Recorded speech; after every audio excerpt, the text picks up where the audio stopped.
Hello, everyone, and welcome back to D5 The Mighty Ducks, the podcast where we discuss 1996 Disney hockey sequel, D3 The Mighty Ducks, 5 minutes at a time. I'm your host, Blake, and today I have two special guests on the show. First of all, returning from last season, we have James Anderson from Can't Hardly Wait a Minute. James, hi. Welcome back to the show. Thank you. And second, I think making his D5 debut, and we were I think so. him on the air. Despite my best effort trying to schedule him on, Thomas Howeth from Critstorm Cast. Welcome to the show. Thank you for having me. Yeah, we've tried so long, and it's nice to finally get on and get to talk about these ducks. Yes, it's been fun actually. It's like here we are talking about D3 The Mighty Ducks. So before we get into the movie, I will ask you guys what are your thoughts on D3, going back then or now. Thomas, I'll start with you because you're new on this show. Your thoughts on the Mighty Ducks franchise, really in general, but D3 as we're talking about it. I love the Ducks franchise. I grew up in Southern California, so having the Ducks there was a huge thing, especially when they got their own team and such. So I've loved following the story and following the characters as they went and seeing the new characters that get added each year and the stuff they go through. D3 itself, I feel like, I'm sure I'm not the only one that feels like they took a step backwards going from the Olympics to this, but aside from that, it's a great movie. It's got a great message, and I love the characters that are on this team. Yeah, fair enough. James, your thoughts on D3? It's so weird to think about D3 in terms of the Mighty Ducks, the original, because it's like how far have we come, both in terms of like production value, acting skill of the actors in it, and all of that stuff. I thought I liked D3 more than I did when I watched it recently, like 3 years ago or whatever. I was like, oh, this is more geared towards kids than I remember. D2 is and will always be my favorite Mighty Ducks sequel. But this is, I think that they did some good stuff with what they could. It's kind of a weird age to be making a movie because it's like some of the kids talk like this and some of the kids are still talking like this. And it's like, all right, what a weird age to be recording. Yeah, they're all supposed to be the same age. They're all supposed to be like 14. Yeah, exactly. Like Keenan is like little tiny Keenan, and Joshua Jackson's basically like, hi, I'm Joshua Jackson. I'm Pacey. fully formed. Yeah, exactly. I'm at my final evolution. Yeah, he's a good Pacey winner like 2 years from now. Literally 2 years from now, he's Pacey winner. Yeah. So that is really funny, actually. That's very funny. So, well, let's get into the film because we have a lot to discuss in these 5 minutes. We have a jam-packed 5 minutes. Yes, we do. We pick up with Goldberg and Charlie in midair. Oh my gosh! Could not be a better start to the minute. I was like, this is how you start. I could believe there's a part of me that can believe that the Pacey character. Jesus, now I can't think of anything other than that. Charlie Conway. That Charlie can make that jump. But there's no way that Goldberg's making that jump. Goldberg can't skate, yet he's doing this ridiculous landing. Right? I used to use my rollerblades a lot as a kid, and I loved doing jumps and stuff, but that jump was insane.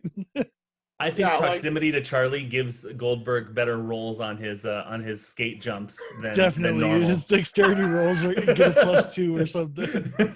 You saw that I think Charlie was like right there next to him, maybe even like touching his shoulder or whatever. It's a total like help out situation. There you go. That makes sense. That works. I do love though. We had the entire last 5 minutes where they're going through like the neighborhood and they're going through all this stuff, and we land and we literally land right in front of the team. Like, of course, perfectly. Like they planned it. Only they're a lot dirtier than the rest of the crew now. Mm-hmm. Well, the funny part is, I look at Charlie. You really can't tell he got hit with like all the other stuff. Other than he's just wet. He's not dirty. He's just wet now. Right. Everything else is gone. Like all the dirt and all like the clothes stuff and everything else is gone. He's air dried. He is in midair. All that dirt flew off him. Now, do we know why they're in two separate groups? Like, there's the group that's at the auditorium, and then there's the group that decided to skate there. I think the ones that are skating there are locals. I think those are all the locals. Okay, I can get that. And then the ones that are at the school are out of state. Right. That makes About it, sense. like Julie is from Maine, Russ is from LA, Dwayne is from Texas. Yeah. Those are the Oh, ones is that he? are out of state, and they're the Gotcha, ones that yeah, are that here makes already. sense. And Yeah. all the home people, all the Minnesota Ducks from the first movie, really everyone from the first movie, Yeah. been together since the beginning, are just skating together. Gotcha. It makes Yeah. sense, Yep. you know. Yeah. 'Cause- I mean, Yeah. it could have been cool if they'd all gone to, like, if they'd been like, hey, you can meet at Charlie's house and we'll all, like, newbies can go together. It's sort of a weird way to be like, no. You go ahead. Yeah, I We're thought gonna they do were all this. about the team, you know? I actually just paused on the crowd to see what ducks are actually in the audience, and yeah, every single duck is from outside of Minnesota. Yeah, Oh, exactly. Like, even Kenny Wu, all of them are not from this state. Now, before we get too far, can we talk for a minute about how the jumping Goldberg is like half the size of the regular Goldberg? That is a good point. That is a valid point.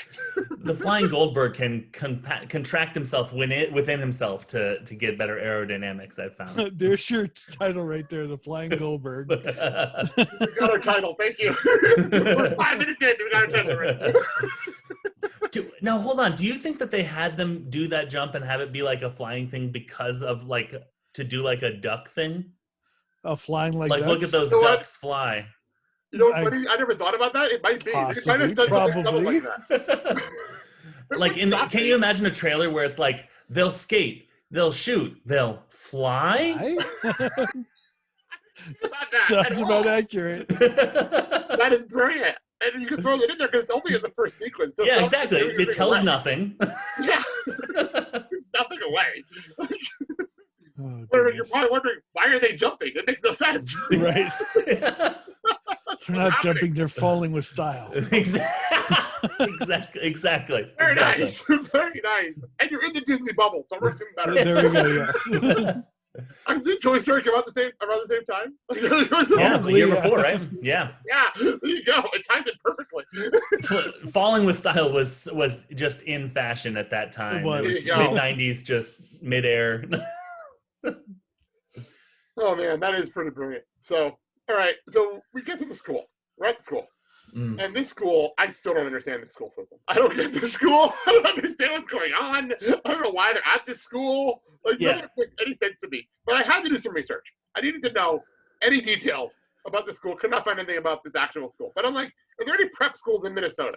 Like, anything in here that can help me out here that it ties in with hockey? And I found one. Oh, yeah.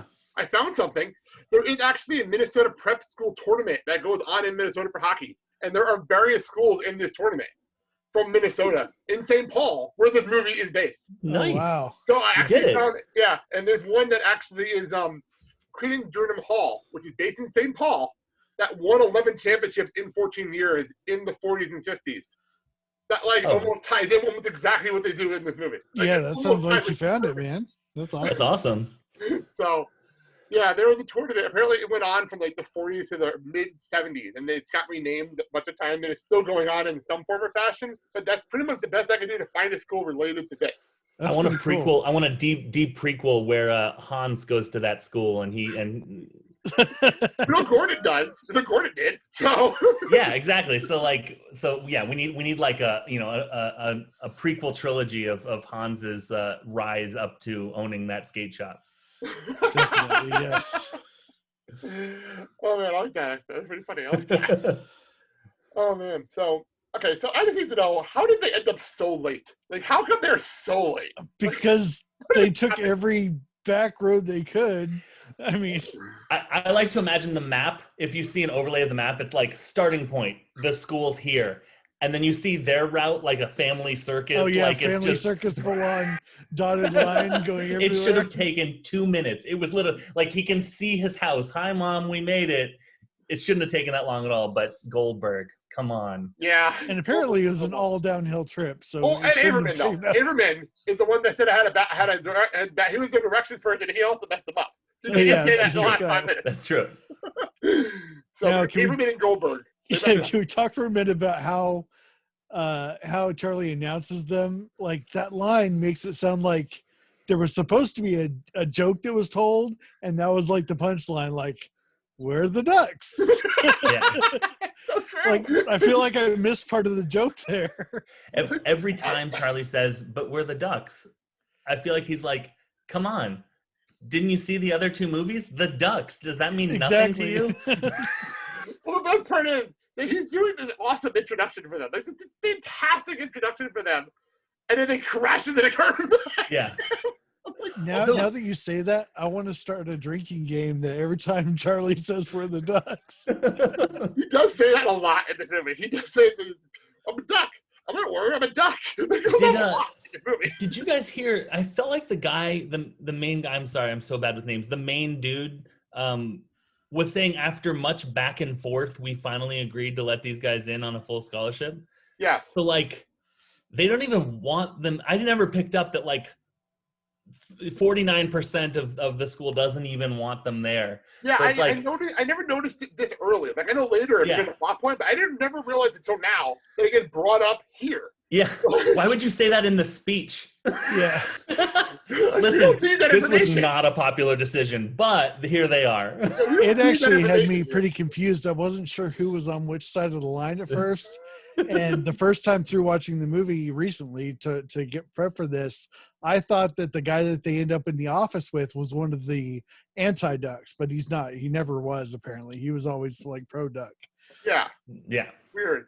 It's just weird how it all worked out. But you're right. I never thought about it until now. When I was watching this back, I'm like, wait, he said that in the speech here? Yeah. Like, why? Like, why would you say that? It makes no sense. Lifetime Achievement Award winner Betty White. Listen, a lot of people did not like her, but here she is.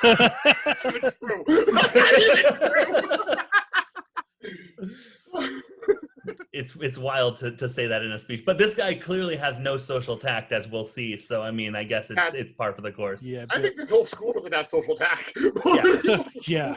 Mm-hmm. And we meet a bunch of them in these 5 minutes. So, although I love the fact that they cut to Julie and Julie's laughing, and everyone else is like, "Oh no, oh no." No. Yeah, Julie thought it was hilarious. Oh jeez. Oh, so good. But I would like to appreciate them for giving me the photo for this episode. Yeah. I'll get the current to me the photo for this episode, but it can't get better than that. You really can't. Yep, that's pretty perfect. Yeah, definitely. Oh man. So we are now the looks on the adult faces are fantastic because it's like, what happened? Why'd you get to the back? So like, why'd you go to the back? So we're the Ducks. What did he just say? He said, "Ducks, just sit down. It's fine." Yeah. Well, I think your video is like acting weird, Thomas. Is it? Your video is acting really weird over here. I'm noticing it on my end. Just so you know. I'm not moving that much anyway. Yeah, it's not a big deal. Oh, sorry. I just started something. I thought it was something mysterious. Anyway, that's what I was doing. Back to the movie. So we really random picture of the guy in Wayne Newton. That was weird. That's Newt Gingrich. Yeah, Newt Gingrich. I'm sorry. So the joke is, and I never got this joke until this viewing.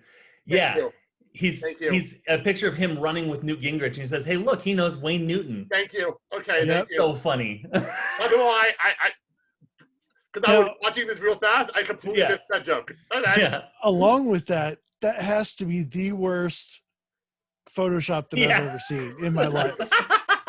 And you have to ask yourself, did he Photoshop himself? Like, is it canon that he Photoshopped himself into that for picture? sure? It wouldn't shock me. It would not shock me at all.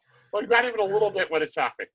But he's too old for Photoshop, so it's literally he snipped a picture of himself out and just put it paste, in there. like copy paste, but like old school. And then you run it through a photocopier, so it's all one piece of paper. You're good to go. Absolutely. Or is it like in Seinfeld where George went up to the photo guy and he's like, "Can you add this to this photo?" Yeah. Right. Old school Photoshop. Exactly. By the way, another drinking game in this movie. Anytime Charlie calls them prepsters, because that happens a lot in this movie as well. Oh yeah. He's so like stuck up himself, talking about them being stuck up. Yeah. I don't get it. Charlie has always been so good about being the most arrogant underdog. He's like, "Listen, we're nothing but losers, and we wouldn't ever do something like that." Like, It's like, where are you coming from? I don't know whether you're where are you on this? And he's done that since movie 1. He definitely has. Like, are you unconfident or super confident? I don't know. Adam Banks, look at this lame Richie. Are you? Wait. It's really, if there's one thing consistent, it's his inconsistency and being modest. Yeah, exactly. So this is where we set up the ants. Mm-hmm. Set up the ants. Yeah, And my this note for actually this a really is cool setup. I'm my not gonna lie. note for this was Brazilian fire ants. Could they just name it Chekhov's gun? Yeah, exactly. Yeah. Because this is what I do. I pulled up James. I pulled a U, and I had to look up Brazilian fire ants. Good. Excellent. Fire ants.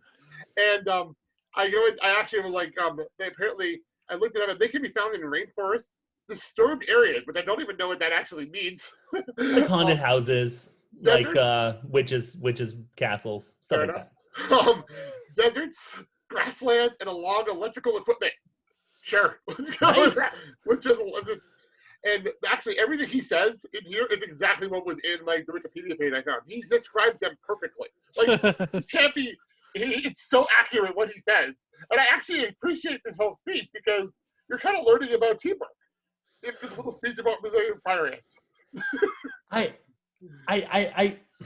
this speech is so interesting to me because what he's saying is actually what Keenan concludes is correct, that he's saying, I'm the queen, I'm the ant queen, and you're all my worker ants. So you just do what I say and don't think for yourselves. I'm the leader, you're the workers. But I was thinking about it, and I'm pretty sure I heard, maybe I'm thinking about bees, but like I'm pretty sure the ant queen is like sits around and has babies, just that's all, just completely helpless, like needs people to feed her, needs people to do everything for her, and the people that do that are the worker ants. Right. So I was like, but it's the opposite. It's actually you need them to help you like survive and stuff. So it's a weird analogy because it works both ways, but not in the way he's presenting it, which is kind of fun. It's true. Fun fact, fire ants are a 1.2 on the Smith-Sting pain index. Ooh. And that's right between a bee and a hornet. So okay. they're not the worst. They're actually pretty low on there, but yeah, you don't want to feel it. Bees are high for me. I'm allergic to bee stings, so that's high for me. But that's good to know. And that's really good to know, actually. So they can't really hurt you. They really, what makes the scene later hysterical because they really can't hurt you. It's going to be more annoying than anything. Yeah. Did you guys ever watch MacGyver? Oh, of course. A little bit. Do you remember that episode where the ants were taking over the city and like there was like mountains of ants and like this guy got eaten by ants and all this stuff? That like it was an early season 1 episode, and like it was basically like MacGyver has to fight all the ants. And like it was I was like, oh, this is really, and I think it like permanently made me scared of like lots of little tiny things, like things that team. I think it's from that, because the guy fell in and like all that was left was his glasses or something. Wow. It's like, oh my God, ants are horrible. Now to hear it's like they're just, I suppose, 1 on the sting scale, but times 60,000, I suppose, is kind of a lot. But with ants, for me, I go the opposite end of the spectrum, where the first thing I did with ants is Garfield and Friends. Sure. We're the ants. So they're just playfully carrying off the picnic stuff. They're sitting and they're just carrying food away. I think of ants. Yep. Did you guys notice Keenan watching this guy talk? He's just staring at him. He is doing such funny face acting. He's like, uh-huh. Mm-hmm. And then when the guy said something, he's like, oh, like he's doing like it's silent. It's so good. I'm like, yes, he's going to be the longest lasting member on SNL. Look at him. He's 10. He's like, it's just incredible, just nonverbal, hilarious acting. It's great. Yeah, as we said last season, we have to remember this is his second movie. Like, true. Right. And he's been on cable television sketch comedy for years already. So like, like this and D2 are his first movies. Like, you're gonna remember that. Like, actually, D2 was his first role. That was his first role. Like, that's amazing to me now looking back. So good. So good. And he's this good in this movie. Like, It's amazing. He's truly underrated, I feel like, all over the place. He's primed for doing something big. Yeah. Yeah, exactly. And he's underappreciated on SNL, even though he's been there forever. Like, Yeah. he's always been there. He's Yep. definitely not the reason the show is not as funny as it used to be. He's still funny. He's still Yep. funny, you know? He's still very, very good. Yep, absolutely. By the way, I have the captions on. I have to pause at one of the very funny faces of his. And actually, the caption actually comes up and says, "Nobody complains. There's harmony and growth. Same here at Eden Hall." I'm like, that makes sense to me. I understand that logic. But the way he's saying it is weird. Ay. So we now we get into what, the montage, right? Yeah, the montage, which I do have notes on people because I knew the first teacher looked familiar. And I'm like, why does she look so familiar? I couldn't clock it at first. I looked it up, and it was Claudia Lincoln, and she's the principal in the first movie. Oh, jeez. Yep. Not realizing until I looked down, I'm like, why does she look familiar? That's why. She and her kid were both in 2 Mighty Ducks movies. She was in 1 and 3, and her kid was in 1 and 2. Mm-hmm. Isn't that Probably wild? like a family friend or something. I will do in canon of this movie. I want to say that she left because she came over here for more money. Absolutely, 100%, 100%. Principal job wasn't paying as much, and they offered her this for more money. Well, it has to be. I mean, it's still Minnesota, so it's not even like it's not even like a Saved by the Bell thing where they started in Ohio and then all of the classes and teachers moved to California for some reason. It's still in the same city. Right. So absolutely, that makes total sense. They can skate to school. Yeah, exactly. They can skate to school. Yeah. Totally, 100%. There you go. There's the And I have to say that the stuffed animals, their eyes look more alive than hers do in that. I felt so bad for her. I was like, so they put her between a moose and a goat, and like floofed up her hair so that they looked like horns, and like her, like everything about it was like, see the resemblance? And I'm like, that's why I looked her up. I was like, who is this woman that is like, hey, whenever they're like someone pokes fun at people's like appearance or like is doing a funny thing with appearance, I'm like, can you imagine the casting call where they're like, hey, you said Claudia, right? Yeah. Hey, Claudia, we want you back for D3. Listen, this is your opening shot. All right. You know a moose? Have you seen a goat? You know a goat? Would you place yourself between those two? No, what do you mean? No, I'm saying that's the opening shot. Would you place yourself between? And we really need you to look as dead as they are. It's so funny. I mean, like it's so funny to watch this as an adult because it's like part of it is like that's funny. She's talking in a funny voice. They're doing funny stuff, whatever. And then there's also stuff like, look at how kids think of school. Like she's like a surprise, a quiz every Wednesday, an exam every Friday, and then whenever I feel like it, a surprise quiz or surprise exam. I was like, surprise exam? That's not cool. What is that? I like quiz and then practice quiz and then another quiz and it's surprise quiz. Like what? Yeah. That was terrifying. I was thinking. I was like, yeah, sure, quiz, sure, yeah. Wait, what was the last one? That's not good. Not good. Yeah, right here. Friday you'll have an exam, and anytime I feel like it, you'll have a surprise quiz or exam. What? Yeah. She slips it in quiz or exam, like. And then move on. And then we just move on. Move on. We are at the next teacher, which is Mr. Barber, and I think he's doing history class. I want to say he's doing history class. Yeah. I actually looked up the thing that he's talking about. Yeah, go ahead. So he's talking about the concept of dwarfs standing on the shoulders of giants. Okay. And he is presenting it as, you're the dwarf, history is the giant. Don't goof off or you're going to get stepped on by history. I'm not really sure. Where that comes from, though, it says it's mostly most of the people accept that it was attributed to Bernard of Chartres in the 12th century.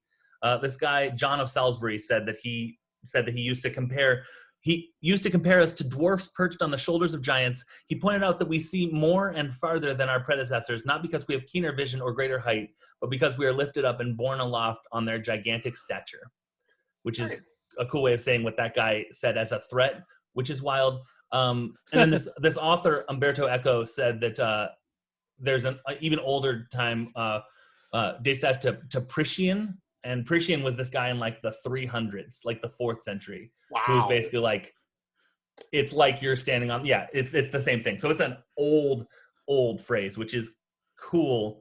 and I'm not sure why this guy is using it to intimidate. Like, it's like, just be inspirational. Have you seen Dead Poets Society? Be like that. I think he only did it because he happened to have a dwarf little thing. He's like, I need a quote that goes with this thing. Wait a minute. My David the Gnome doll. Yes. I can see him being the kind of teacher that always has that dart in his drawer. Like, I'm ready for the first day of school. This is the speech I'm going to give every single year. We don't see it, but he compared everything to dwarfs. Like, he's like, it's like the Revolutionary War was kind of like a dwarf hopping across a desk. Exactly. Speaking of desks, what's with that one desk that they're all sitting at where it's like a solid, they're like piled next to each other with like, they can't even squeeze into the picture. Like, who sits like that in a class? That is funny. Although this reminded me, this teacher made me think of a story of a teacher I had when I was in high school. He used to, first day of school, first day of class, same bit every year. Every year be the same exact bit. He'd pull down his massive map, pull out his pointer. First, I've seen this twice, and I actually walked into class when he did this bit one time. It's so funny. Pulls down the map, gets this pointer. He's like, and this is actually in his yearbook quote. He points at the map, and he says, "This is Omen. You can pronounce it Oman. It's right next to Yemen. Yemen." And that would be the bit. And he'd walk away. He'd walk away. Oh. Every year he did the same bit. And they just stand there for a minute, and then just get on with the everything else. I don't know what to do with that. Right? Oh, like, my God. Let's really instill I can't even think of the word right now. Wow. The patriarchy. Let's really install the patriarchy early in these kids. And in my senior yearbook, it actually says that in the yearbook. It says "Oh man" and "Amen" in the yearbook. Oh my the year for like forever. So that's a lot to unpack. So funny. I mean, just make a Djibouti joke like everyone else. You know, it's like that's always funny. Or you could do like my health teacher did, where he says, "Come here and get the dictionary." It's a true story. Get the dictionary and go to the word and it says, "Come here," and points to this word. Read the definition to the word public, but he'd point at pubic. And he'd do that.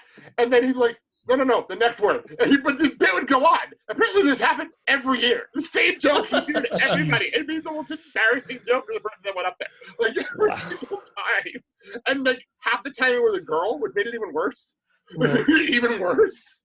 Like, definitely. So yeah, trust me, I know these kind of students. These are to do stupid bits like that. Like man. And oh man, was in my head now for a long time, isn't it? That was almost 20. I was over 20 years ago, and it's still in my head. I mean, I can't imagine. I mean, I can't imagine that leaving. Like that is something else. Actually, I remember my senior picture. I went in to say hi because I was in a tux for my senior picture. My mom wanted me a tux for pictures, and I walk in and I look at him, and I'm like, I literally did the exact same bit. I walk up to him, it's the exact same bit. He's like, you remembered. So that's so with the really bad teacher before the lady, what kind of direction do you think she was given? Like, here, stare at this dot and be the worst teacher ever. Don't move. Yeah. Terrify them. It's and we're gonna have the camera like touching your face. Pretty much, yeah. Like it's and like we're gonna fish lens it. It's gonna be your face is gonna be the joke. Oh yeah, how does that have to make her feel at night? Yeah, exactly. Like, I want my face to be the joke. I forgot. By the way, the teacher, Mr. Barber, he was James Carvin, and only real notes I have are this movie, and he was in Twin Peaks. Oh, episode of Twin Peaks, and he was also in the movie Sneakers. Ooh, who was he in Sneakers? As an FBI agent in Sneakers. So there you go. Oh. All right, well, I have to watch Sneakers tonight. There you go. There we go. I love Sneakers so much. It's so good. So we cut to the hallway, and this is where we start meeting students and random people, and we start meeting. Welcome, love interest. Yes. His name is Luis in this. Luis, yes, Luis. I can't think of him as anything other than Benny the Jet, but he has the look of a hunting wolf, and I've never seen it on a teenage boy more. Like he's like it's like missile lock.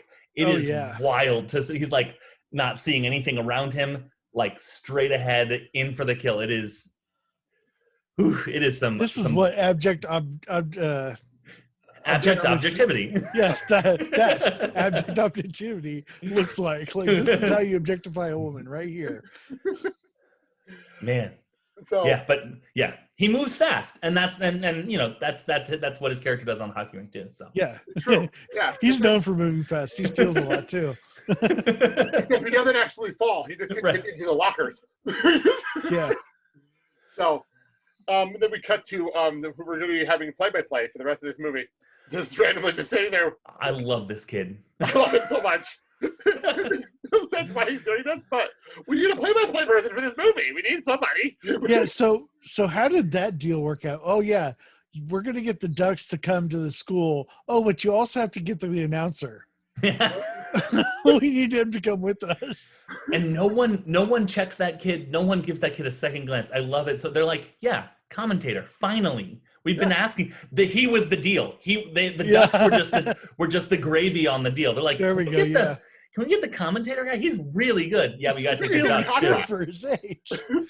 All right. Yeah, well, trust me.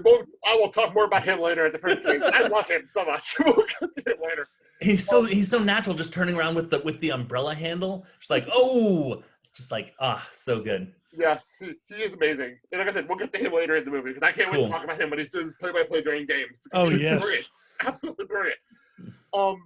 So now, these are pretty much right now. It's the first day of school, and they're already getting picked on, which is crazy to me. Like, even to my first day of school in high school, I wasn't picked on immediately. Like, right. That's really weird.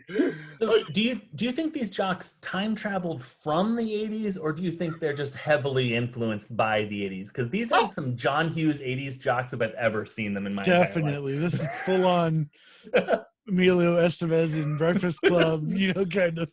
Yeah. Well, if you think about it, this was filmed in the 90s. Emilio Estevez is in this movie. Yeah, it's true. Yeah, Emilio was like, hey, I'm going to tell you guys how to act. This is how I did it back in my day. Perfect. There it is. It all ties together. It really does all work together. But they are like a pack, though. To their credit, they're a pact. They just, we're torching you, we're going to keep going. And we're going to keep moving. We'll come back to you later. Like, we'll talk to you later on. It's just like everything. Like I was always like a big I think we talked about this last time I was on the show. Big tall dude. I didn't really experience like big bullies throwing me around. I experienced more little bullies like picking on me for being so big. Right. But it makes me so mad to see these people like picking on the littlest one. The figure skater's name is Kenny. That's what I was gonna say. Dang it.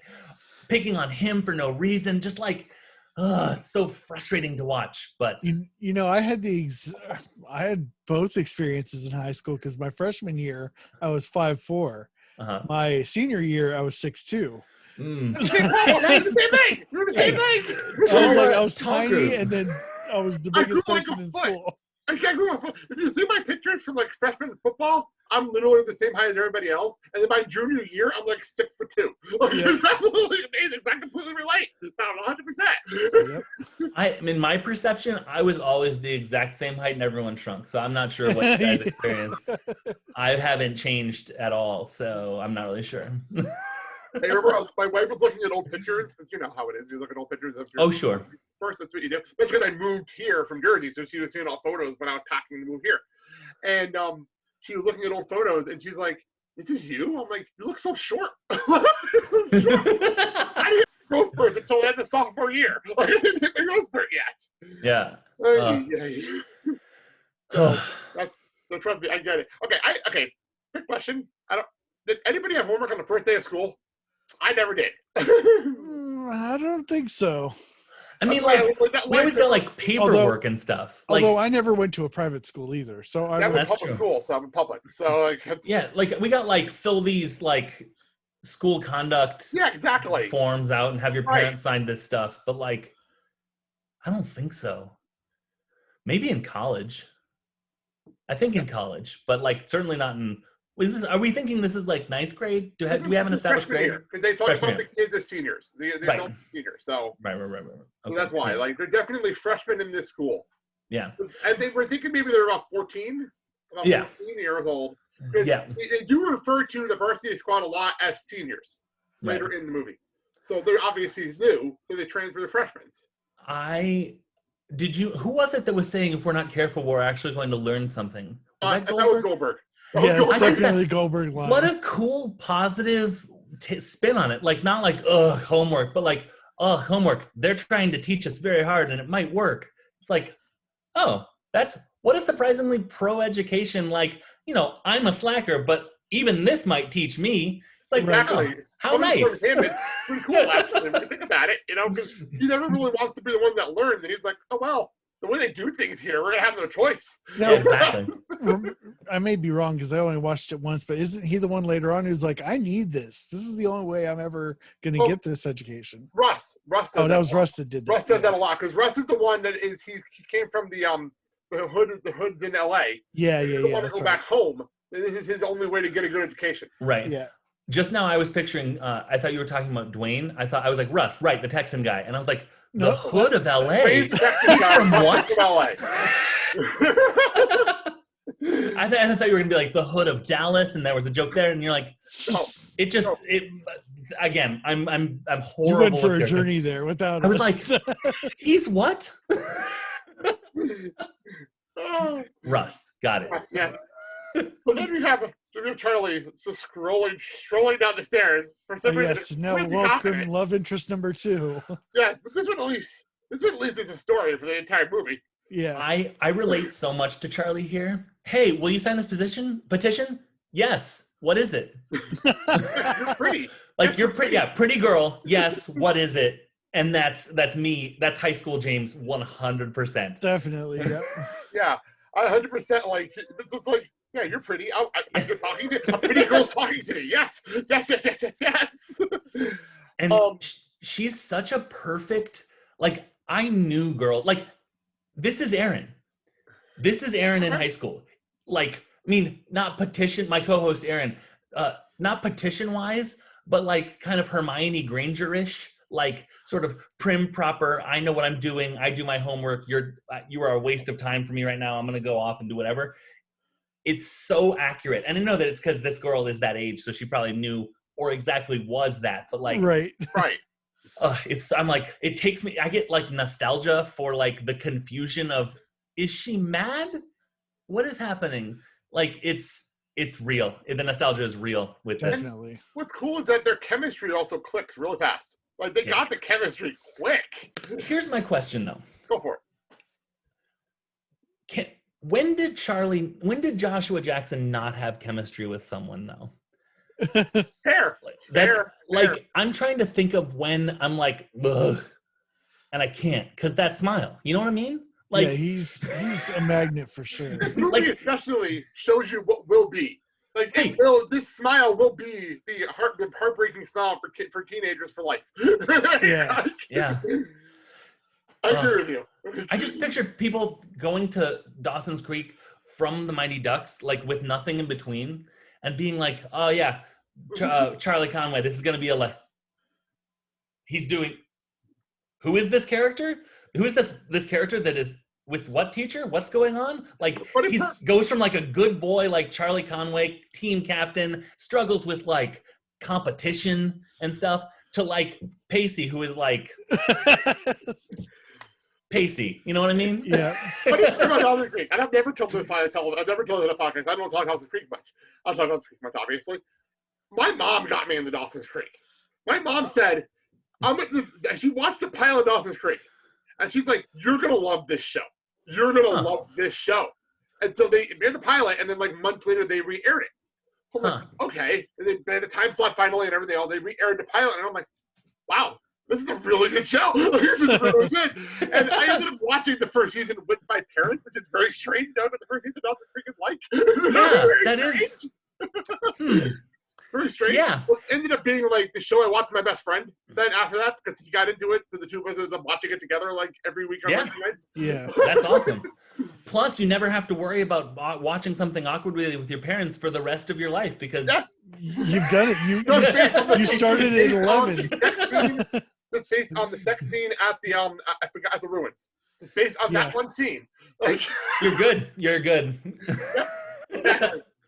So, before we forget, this is Linda. We'll be sticking with her for most of this movie. Mm-hmm. This is Margaret Finley, and she doesn't really have many credits at all. This is surprising. Like, did they cast locally from Minnesota? I think a bunch of them are locals. I think they might be. I mean, it's cheaper, probably cheaper. That's kind of cool. Yeah. And she was a beautiful girl, and she was a great actress. Absolutely. Yeah. The only thing I really found her that was major, she was two different characters in the Odyssey TV show in '94. There was an Odyssey TV show? Apparently there was an Odyssey TV show, and she played two different characters. I could see that. She could do a very Mediterranean look if she tried. I could see it. So, now we get to, I love her petition because this is so ahead of its game. This is so ahead of its time. Oh, definitely. This whole story is ahead of its time. I so want to talk to you guys about this. I am so excited because I had one thing. So I'm sorry, I don't mean to take the win. Has a petition to change the name of the team from the Warriors to something else. Right. And because it's offensive. And Charlie, at first I thought this was his argument. And I was like, Charlie, my man, you're out of your league. Shut up. So at first I thought his argument, he said, well, I mean, there's lots of teams. And he names like the Redskins, the Indians, the Braves, the Blackhawks. Actually, I think those are the teams he names. Yes. And I was like, is he being like, well, all those teams have those names, so why shouldn't we? And then I was like, wait a minute. No, his argument is a little more nuanced. And let me tell me what you guys think. I think his argument is they all have worse names, so the Warriors isn't that bad.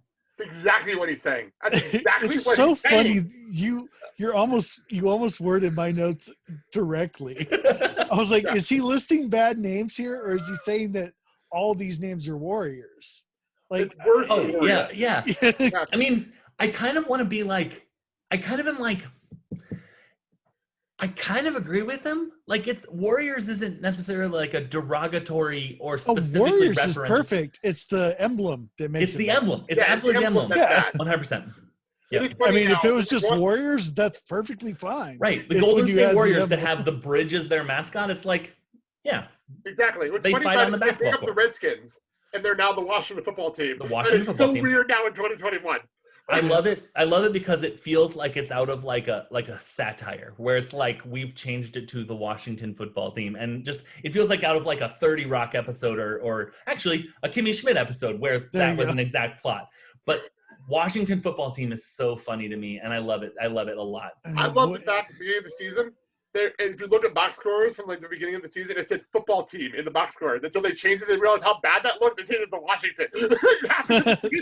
Yeah. It's like on my schedule, because I'm a Giants fan, so the Giants schedule was popping up on my phone calendar, and it would say Giants at football team. Like someone forgot to fill in the other. Right, yeah. So funny. Now hold on, the Washington insert football team here's. What do you think about that? I like that. Funny, actually. I like that. Yeah, we were talking about that. Definitely way back ahead when of they her changed time. the name of the football team, my wife said that she named them the Sentinels. Okay. For the replacements. Yes. There it is. That's what my wife said, determined to say that should be the name. I'm like, you probably can't do that. You probably can't do that without paying somebody. So I don't think you can pull that one off.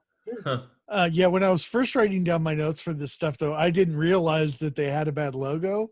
So his comparison to those other names didn't make sense. I was like, why is he listing all these Indian names? That doesn't make any sense. Yes, so true. Is their logo the Blackhawks logo? Is it just literally the Blackhawks? It's some Native American kind of thing. And the only reason I know that this actually became a thing in the NHL that they Chicago refused to change it because they got permission from the Chiefs, like a whole bunch of like Indian chiefs. They went on the record and sent like a press release out to say we're okay with this because they're honoring us. They're not making fun of us. Again, it's like, but they speak for everyone. I don't know. It's Chicago. They're based in Chicago, so like that's what they did that for. Like, I see. Yeah, it looks like it's sort of a mix between the Blackhawks logo and the Redskins logo. Yeah, and that's what that's the stuff comes in. And like did they ask the Blackhawks tribe? That's a good question. Because if it was like our hockey team is named the Blackhawks, we went to the Blackhawks and they're cool with it, so can we keep it? Is way better than the Redskins, where it's like we went the to the Jersey Redskins Whiteys. tribe. Like, wait, yeah, no, exactly. Yeah, the Blackhawks name's also older than like everything else because they're the original 6 hockey team. Right. They're original 6. They go back to the back. Like they're older than everybody else on this list. Like when it comes to being an old team, the Indians might be the other oldest team on this list. Like it's so weird. It's a bigger issue than I think we probably have time for. Yeah, very true. Very true. By the way, we continue on to he's very cocky about being the captain of the. No, okay, you say cocky, but does he think it's a secret that he's the captain? Because he looks around like he's telling his team, like, "Don't tell anybody," but I'm the captain. You think this is a pickup line? It's another thing where he's like, I'm assuming no one knows, but also everyone should know, and why don't you know this thing that is it worth bragging about? I mean, I'm kind of the a big captain deal of the JV. I mean, I don't know if you know this, but I'm kind of a big deal. Yeah. I'm the captain of the JV team, so like, I'm pretty important. I mean, I probably would have led with, I've been to the Olympics, you know? Perhaps you've seen me on a Wheaties box. I don't know. I would carry a Wheaties box with me, honestly, if it was me. Well, the smaller, like the miniature one. If they had the miniature Wheaties box? Yeah. Do you want me to sign this for you? Be just insufferable. So he continues on now, and the fact that she calls him a jock, and he gets so insulted when she calls him a jock. Like, that's what you are, buddy. It's so weird that she's so. It's a frustrating thing on both ends because she's like, ugh, jocks, and I'm like, what happened to open-minded? Don't be derogatory.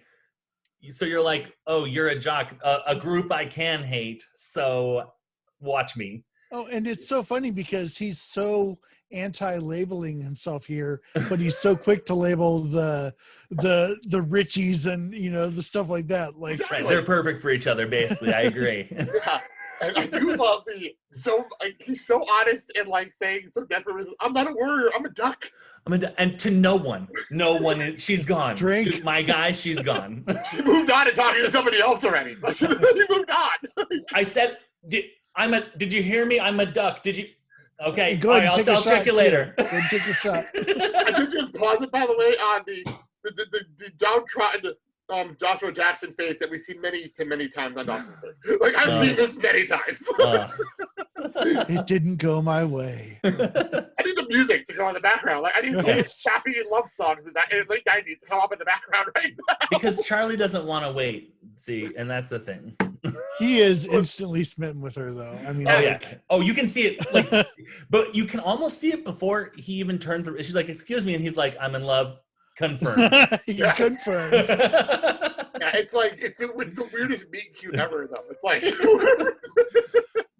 it's definitely like an enemies to lovers sort of trope, but I like it a lot because I like an insufferably like type A. I think it's type A where it's like everything needs to be prim and proper and you have a petition. I love that kind of character so much. It's very Jesse and Slater almost. Yeah. Like, I think Joshua Jackson would thank you very much for that comparison. He'd be like, finally, someone gets it. I'm like Mario Lopez. I've been saying it for years. Oh, my. By the way, I did watch the new Saved by the Bell, and Mario Lopez never ages. Like, he never ages. So bad. Yeah. Truth.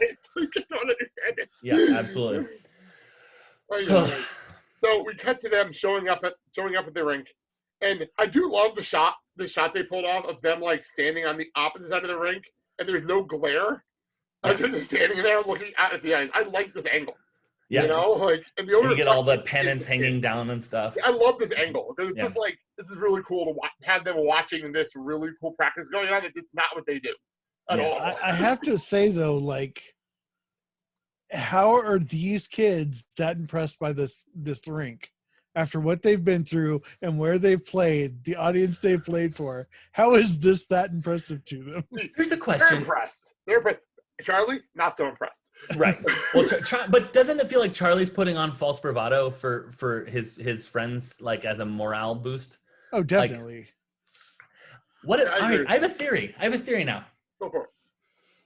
I know that they probably established this in that speech where he said, "No one likes you, but welcome." But what if this movie takes place between 1 and 2? I know that kids' ages and stuff, but like from a plot perspective, it can't, because they bring up the fact that the Mighty Ducks are a team, and they were not a team until after D2. Oh, you know what? You're right. And there's all That's those the only new thing people. that would fight your logic, because they do bring up the Mighty Ducks franchise. Yeah. And all those people that they gathered from all across the country. Right. Yeah, you have to have all that everyone in from the other country, but also it's that fact that they bring up the fact that the Mighty Ducks franchise is a thing, and they were not a thing yet. That's true. That's true. D2. I guess it just makes more sense to me from a impressed, from a like a sort of where they're at psychologically. This should have been the second movie.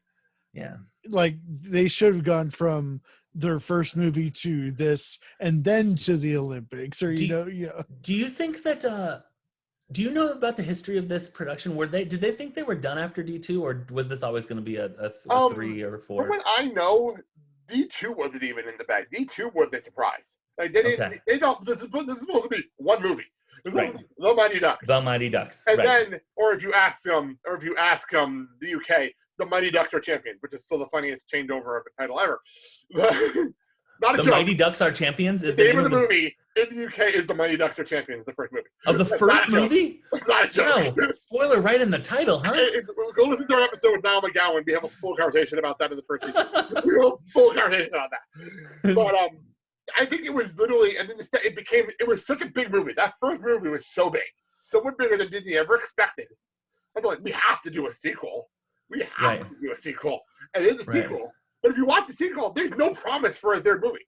There's no promise. No, they end at the campfire, and it's fine. Ugh. That's it. So I think this movie is because I also looked at the release date. The release date is the week the NHL season starts. So I have a feeling it's all tied together with like the Mighty Ducks franchise. We have this opening day, and we have a third movie now, and we want the kids to come back one last time, and then they'll all go off. I have a feeling Disney did this tie in with hockey too. Yeah, this definitely has the feel of, we want another movie. What can we have them do? Yeah, exactly what it is. We watched we got a big Brady Bunch box set this summer, and so at the end, after we watched the whole show, my kids and my wife and I, we watched the movies, and the first movie is classic, second movie fine, and then there's a third movie called The Brady Bunch Goes to the White House. And fellas, this was a made-for-TV Brady Bunch third movie, and it shows. And I'm saying D3 is better than that, because everything is better than that. But I do get a made-for-TV or like Disney Channel original. Definitely. I can see that. That's right up there with the fish out of water movies that Disney likes to do. Yeah. Like, oh, I'm a California surfer, but I have to move to Minnesota now. What am I going to do? I'm going to skateboard. Wait a minute. We did that for Unabashedly Obsessed. What's that movie called? Rad, maybe. Radical. Was it Radical? Something like that, yeah. Really, I feel like I'm listening to Wildcat Minute right now, because they're breaking down old Disney movies. I mean, but that whole thing was a huge trope for a while. There's more than one movie that kind of does that. Yeah. There's Johnny Tsunami. Right. That's funny. And they're probably all on Disney Plus. Probably, yeah. Oh, sure. They for sure are. If you go to Disney Plus for real, there's a section. They actually made a collection of all the Disney original movies, and some of the movies in there are hysterical. Like, there are some hysterical movies. Yeah. Oh man. Real fast, I have a pause because the person keeps talking, and You don't realize how dumb some of these characters are. You don't realize how dumb they are until they have the line, them rejects should have stayed on their side of the track. I know. What is that? This is so interesting to me because we've established that the big guy who I've seen, the blonde hair with the curly, Yep. I've seen him as this same role somewhere else, and I don't know where. And then the guy that sort of looks like he's maybe like the lead singer of a band with like his like 90s sort of like Daryl Hall, yeah, a little bit. We've seen them already, but then we meet this goalie, and it's almost chilling how much like smarter, how much like Darth Vader he is to their stormtroopers, because you're like, oh, he's the smart one, and like he says some dumb Disney villain type stuff, but like if you watch him in this movie, he is not playing the same game that those other jocks are, and it is chilling to me. Definitely, yeah. It's true. Now, I did think on my first watch through this recently, I did think for a minute that the big dumb guy was going to be like Ogre in the Nerds movies. Like, is he going to be the one that switches to the other side because his friends make fun of him and the ducks will accept him? Like, right. I see scene. I would have, anyone who knows me knows that is a plot that I would love so much. He's like, listen, no one will have me. Can I be the third Bash brother? And he's like, hey, listen, you can be the fourth, back up. And then it's like, okay, whoa, okay. What's funny about it is I feel like this is just a normal conversation with them now. This is just completely normal. He says these dumb things all the time. This is nothing new to them. So this is kind of a normal conversation, because my favorite part is everything our goalie guy says is absolutely 100% accurate. Yeah. But the funny part is he's like, don't confuse him. Exactly. And it's like, the other thing is they're from the wrong side. Well, I wish they'd go back on the other side of the tracks. We don't have tracks because there's no trains. It's an expression, my guy. I know. It's an idiom. I would have loved that. Hey, look, stop it. Stop taking things so literal. It's figurative. I bet there's a cutting room floor scene where he just goes off. Not in the script. I've had enough of this. I'm sick of this. I'm not an idiot, okay? Oh, yeah, it's so ridiculous. So then the two teams meet, and this is where we realize, they should not be meeting. Airborne, by the way, is the name of the movie. Airborne. There you go. They meet. And I do like the fact it's Captain Duck, which I think we actually named an episode of season 1, not realizing that's called within here. Just realized that. I think there's an episode of season 1 that we actually called Captain Duck. Nice. If I was in England and I was renaming this Mighty Ducks franchise, I think I'd call it Charlie Says It's Okay If We Skate Here. Because that happens like 5 times in these movies where they're like, should we skate here? It's a says no trespassing, and Charlie's like, it'll be fine, let's go. Charlie's the captain. So I love hockey so much so that I will risk your legal yeah. But it's so funny to be like, we shouldn't skate here, they look dangerous. Come on, you go ahead. We can skate with these guys. Yeah, exactly. It is weird how that works though. Yeah. It goes back to your whole confidence while trying to play the unconfident person. Right. Exactly. It's like hipster snobbery. And actually, their confrontation is actually where we end our minutes. It's actually a perfect ending, because like they get broken up by the varsity coach, and then we end our minutes. Yep. So you guys got a perfect beginning and ending. You guys really absolutely. And how far we've come, you know. Yeah. I have a question to end this minute, the scenes of this minute. Do you think that the Bash Brothers regret being called the Bash Brothers and publicized as the Bash Brothers? All they get is ridicule. All they ever get is, a Bash Brother, huh? Like, I don't know. I think that kind of feeds them. It feeds their inner fire. That's fair. That's fair. Because you know what it is? I'm a Devils fan, and I grew up with the Crash line. So okay. Like, to me, it's normal. Like, it's completely normal. And they made money off the Crash line back in '95. Like, they made money off that name. So, like, I can see them like wanting to merchandise his name after this thing is over. You know, I know it ends up being a spoiler, but if you're going to bring up Mario Lopez, you have to talk about the other Bash brother who styled himself to be Mario Lopez. It pops up like everywhere. The other Bash brother looks exactly like Mario Lopez. Married to Idina Menzel. Like, go figure that one out. Like, he's in Rent and married Idina Menzel after being in Rent. Nice. And Newsies. And other Disney property Newsies. Yes, I know. I love Newsies. I love the movie. Actually, another Disney actor. I watched the Broadway version today, by the way. So. Nice. Hey, Newsies Minute is available on iTunes and Spotify. Just saying. So, all right, let's move on to the question I've been asking everybody. And this is my favorite question to ask people. I've been having so much fun with this. I'm loving this question. We'll go around here. What is your craziest or funniest high school story? I love this question. I've had some great stories. So I'll start with Thomas. All right. So most of us, we're all of an age here. Right. School was different back then, wasn't it? Mm-hmm.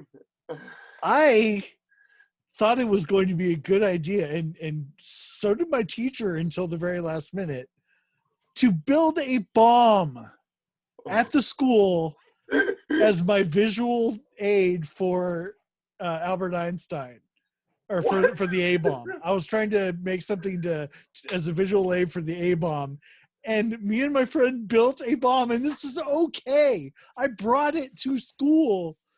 We had like a shield we were gonna set up. We were gonna do it out on the basketball courts, and then at the last minute we're like, "No, we probably shouldn't go ahead and set it off." But it was okay that I brought a bomb. If it won't incriminate you too much, what kind of bomb?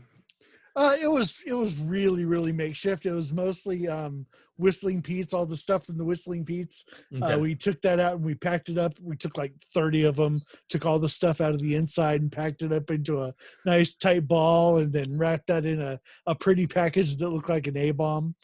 Yeah. Put a little Einstein wig on it just because it's fun. Exactly. And this was a 100% okay. I did not get in trouble for this. We just didn't do it. We just ended up not doing it. What year was this? This was 92? 92. Mm-hmm. Okay. I just wanted to throw that out there at the year point. Yeah, 92, I think. That's amazing. That's amazing. Wow, that is... Whew. That's amazing. There we go. That's my story. That's amazing. This question made me feel like a real loser. So, okay. So, I think that the thing that looking back, that I'm most like, kind of like the same thing where it's like, really? We just go ahead and I skipped school twice to go buy new music.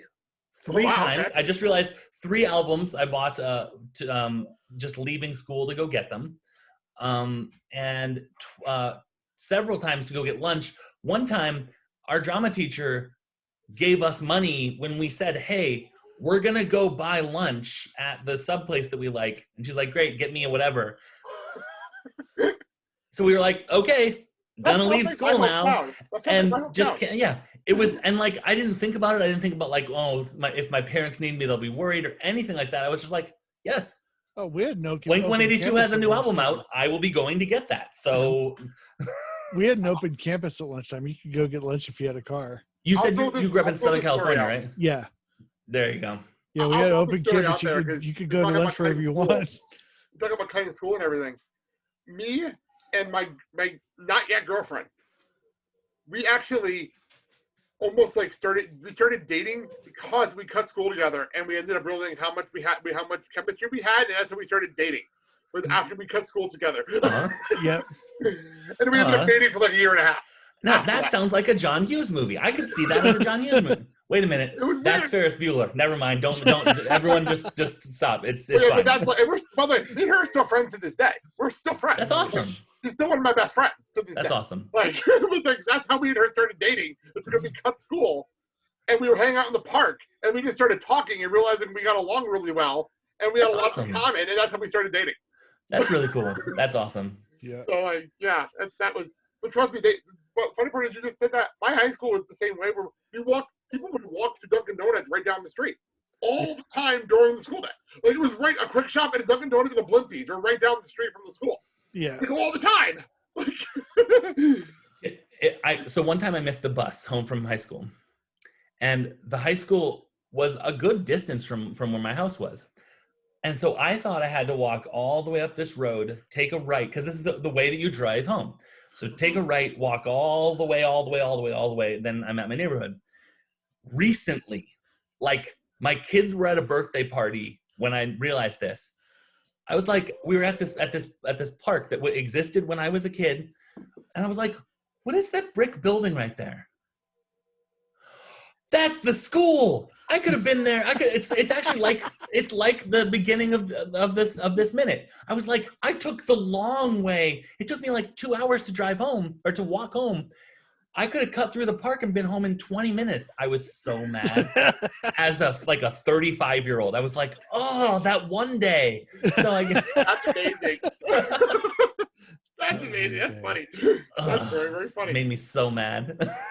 Publicize that more. That's very funny. All right, let's get into plugs. First of all, I'll promote next week's show. We will have Tierney Steele Callahan here. Nice. She's awesome. My previous co-host from Never Ending Minute. Yes. Perfect. And our first super mega all-star. Is because I say that because she's been on all 3 seasons and the one special we did. And the special episode we did for MMX at Home. So she's got everything. So here she's back next week, and there we go. So I'm so glad you explained what those stars was. Where I was well, like, the stars are how do I get a star? There's a star for the All-Stars that have been all 3 seasons. And then there's 2 people that were on the special. And then the Super All-Stars. Yeah. So that's why I did that. With the bursty star. Yeah, that's awesome. That makes sense. Yeah. People, and funny part is it'll be in the description explaining it to people when they see the show. So I'll explain to people because I am proud of the fact that I've had some people come back with this. That's really awesome. So it's really cool. So Thomas, I'll start with you because James, I'm saving you for last for a reason. So Thomas, you go first. Plugs. All right. Well, like I just mentioned, you can catch me on Never Ending Minute, Nev and Min on Twitter, where we went over the Never Ending Story 1 minute at a time. I'm currently part of the Critstorm Cast, where we play D&D, and then I edit and produce it and add music and sound effects and stuff with friends that I've made throughout my lifetime who didn't know each other at the beginning of the show, but I knew all of them from my life and gathered them all up, and we all started playing together, and we've been going for two and a half years now. That sounds like fun. It's great. It's awesome. That's really cool. So Critstorm Cast, and it's Critstorm Cast on Instagram, on Facebook, and on Twitter. Very cool. James, I mentioned at the top of the show, Can't Hardly Wait Minute. Go ahead. Continue. All right. So Can't Hardly Wait Minute is where I'm at now. Aaron and I are actually, we almost finished recording this week, and then we realized that there was a post-credits thing, and also that we were very tired and punchy, so we recorded 2 instead of 7 episodes. So we're going to finish recording next week or the week after. But we're coming to the end of that, and we're talking, and Blake, you said that this is coming out in April. Yes. So I was talking to Aaron, and I was like, so when are we thinking that we're going to start releasing our next one? And I said, is April? And she said, probably not April, probably May or June, but we can't announce what it is. So this is breaking exclusive news. We've literally told no one. If you follow me on Twitter at @unabashedjames, you can see we like to tease our network boss with clues for what the movie is. So no one tell him to listen to this. But if he has, hi Colin. So we're gonna do.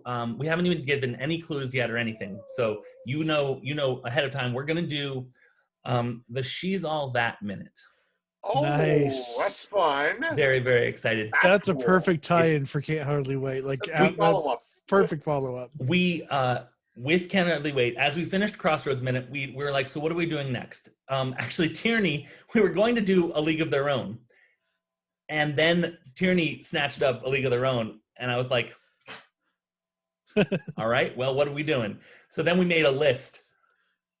Fellas, we could be doing this for 40 years with this list that we've made. Right? Don't feel bad. I have a list too. Yeah. I have a list too. We went over it recently, and we were like, oh, we forgot this and this and this and this and this. I'm like, this takes us half a year to do. What are we doing? But we've decided to make our stand, put our signpost in the late 90s, early 2000s teen comedies.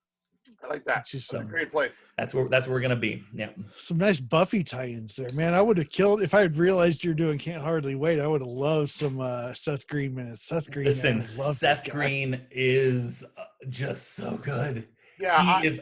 Speaking of underrated, Seth Green. Maybe he was rated fine in the '90s. People have forgotten. He's amazing. So good. I love Seth Green so much. Yeah, so Him good. and Matthew Lillard are two of my favorite actors. Go figure. I actually love Without a Paddle. Yeah, I haven't seen that. I've been meaning to see it. I haven't seen it. I like Dax Shepard a lot too. So like, I'm all in. You definitely should watch it. It's a hilarious movie. I'm excited to watch it. We were running like really fast to come up here. We come up here to do this show. I forgot on my stairs. My brother-in-law got me the Blu-ray. I Can't Hardly Wait, and it's sitting on my stairs. I haven't had a chance to watch it yet because I haven't had time. But like, it's sitting on my stairs. I didn't mean to go through it. So you're caught up on Can't Hardly Wait Minute, right? Of course, yes. Can you do some research for me with the Blu-ray? Okay, what do you need? You know Can't Hardly Wait Minute Theater? Yeah. Will you check for those extra scenes that we did in? Because if they're anywhere, they're on the Blu-ray. I'll check because it's sitting on my stairs. Literally, it's on my stairs on the way up here. Please let me know because I meant to grab it. It would solve so many mysteries for us if it was on the Blu-ray. I can check that for you. I won't be able to do it tonight, but I'll definitely check it for you. That's totally fine. That's cool, and we'll update on the show if you find them because I will let you know. So, all right. And as for me, I'm on the Blake and Sal show every single solitary Friday. Have not missed a week, and I've been proud to say we did not miss a week during the pandemic. I am very proud to say that. That's very good.